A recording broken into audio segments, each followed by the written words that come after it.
Denver7 Your Voice is our promise to listen to the communities that we serve, to elevate voices we might not usually hear and the issues shaping their communities.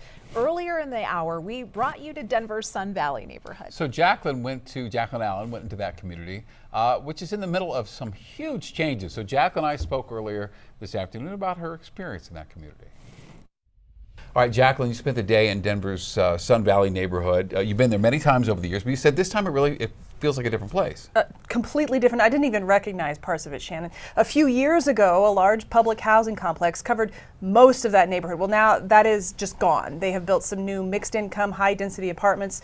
So I saw some beautiful neighborhoods, the noise of construction everywhere. It was really loud. So, and this is just south of Mile High Stadium in Power Field. That's right. Even if the stadium moves to the nearby Barnum Yard, Sun Valley is part of a larger development plan. So it feels like this whole landscape has just shifted in the last few years. Okay, so one of the big questions is what does this development mean for the people who call that place home? Well, I talked to a lot of people about it. Some people really welcome the change. Others are worried that it's going to push longtime neighbors out. So both residents and business owners see this development as kind of a double-edged sword. You know, that taco truck owner I talked to said he is worried he's going to be forced out of the parking lot when Denver Health starts construction there.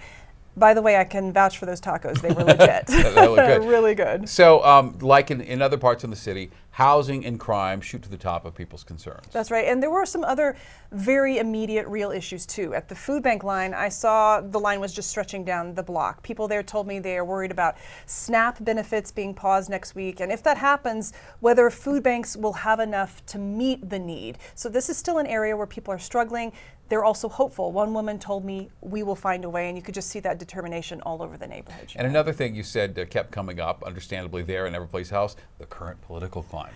It definitely did. This is such a diverse neighborhood. People are proud of that.